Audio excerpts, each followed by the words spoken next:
if you're looking to boost the benefits you get from your skincare routine, there's something you should definitely be doing, and that's Gua Sha. Healthy, nutrient-rich skincare, of course, does a lot to improve the health of skin, but this tissue manipulation technique will help you take your results to that next level. And for years, when people have asked me what more they can do for their skin, my answer has been Gua Sha. I'm excited to bring you this esthetician-led tutorial today. Gua Sha is actually pretty easy for anybody to learn to do, but it is important to use the right technique to get the best results. Gua Sha has been around for a long time as part of traditional Chinese medicine, which for ease, I'm going to abbreviate to TCM as we're talking. TCM has been around for thousands of years and has been used by generations of people. And just as a little FYI, the technique for facial Gua Sha is a little different than the technique that would be used on the body in traditional Gua Sha. Facial Gua Sha works by stimulating qi, which is a form of energy in the body. It gets your circulation going and helps with lymphatic drainage. All of this clears out stagnation in the tissues underneath the skin and helps to create that healthy glow that everybody's after. Lauren of Moonlight Rituals will be leading you through this routine. She's an esthetician that has professional training in Gua Sha. And the routine she'll be sharing is focused specifically on lymphatic drainage. So, we're going to go over a few do's and don'ts for the technique before we get started so that you can get the best out of this routine. Now, specifically for lymphatic drainage, you'll want to use lighter pressure. So that brings us to our first do. Do use light pressure to promote lymphatic drainage. In addition, your face is a more sensitive area of your body, so using light pressure will ensure that you don't cause any irritation. The next thing it's important to know is that if you do have any active areas of irritation on your skin or breakouts happening, you need to work underneath those areas rather than on top of them or above them. This will help clear out the fluids and stagnation so that the area has more opportunity to heal, and it also avoids creating further irritation. So if you have, say, a breakout on your cheek here, you'll want to work underneath it rather than right on top of it or above it. Next, you want to create a stretch and pull with the skin. So you'll use one of your hands as an anchor hand to steady the skin at the starting point of your stroke. You'll place your tool and start gliding it, all the while creating tension with this other hand, holding the skin steady. Each stroke will be repeated about 5 to 10 times for best results. Next, you want to keep your stone as flat to the skin as possible as you do your strokes. So, like this, not like this.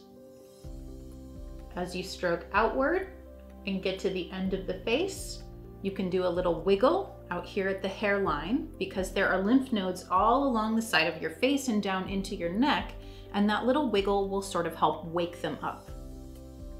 Last, but definitely not least, move slowly through the routine. Don't rush and stay mindful. You really will get better results if you take your time. Remember, this is about nourishing self-care for yourself, and your body deserves this time. Enjoy and go slow.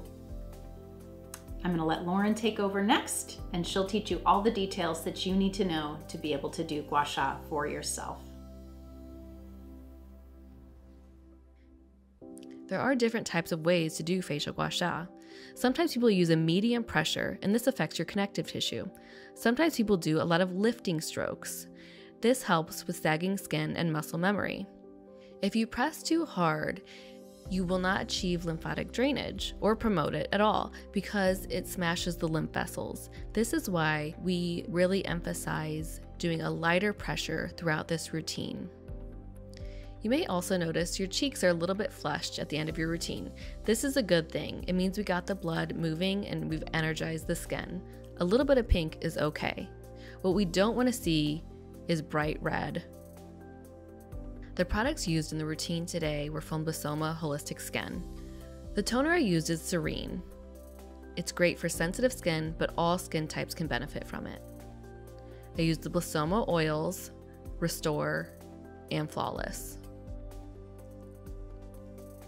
I use these oils because they provide good slip and they're nutritious for the skin. Before we begin our routine, you'll want to prep your skin.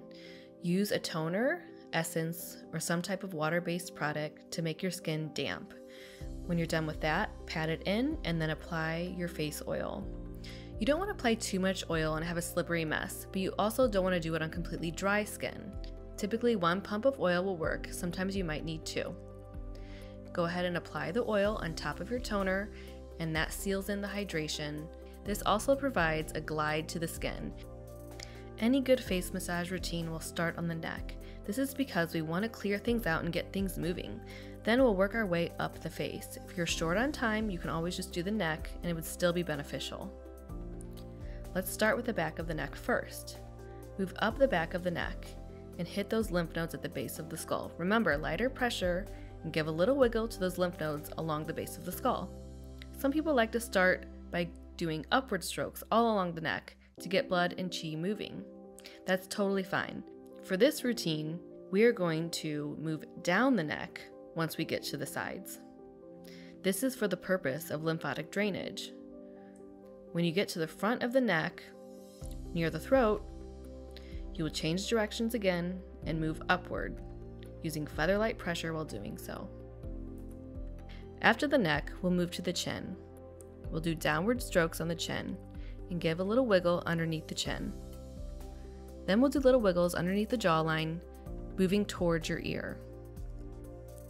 Once the little wiggles are done, we'll start with the longer strokes. You'll do longward strokes towards the ear with light pressure underneath the jaw. When you're done with that, you'll move on top of the jawline.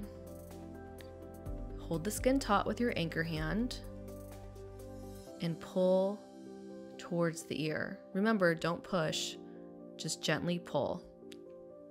There should be a nice glide and stretch. Next, if you'd like, you can move along to the cheeks and do some short lifting strokes along the nasolabial folds. Then move on to your longer strokes on your cheek, underneath the cheekbone. You'll do longer strokes from the nasolabial folds towards your ear. Give a little wiggle at the end.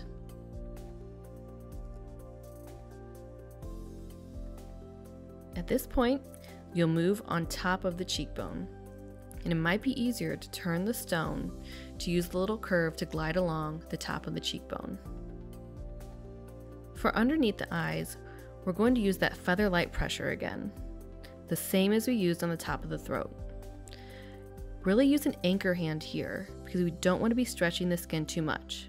It's just a healthy tug, and I recommend using your anchor hand to follow the stone along to the edge of the eye, moving towards your hairline. Some people feel they get puffy above their eyes and underneath their brows. For this, it's the same pattern as below the eye.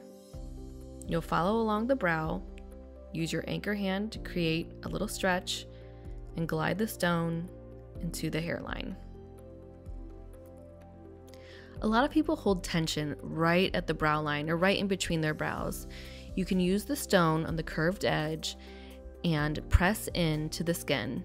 Medium pressure, give a little wiggle. It's going to release tension and feel like a gentle massage. The forehead can be done typically in 2 ways. 1, you move horizontal, much like you've done the rest of your face.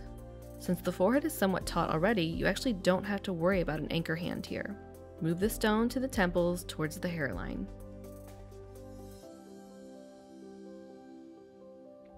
The other, you will do a lifting motion vertically towards the top of your head. And if you'd like, because skin just doesn't stop at the hairline, you'll move the stone into your scalp.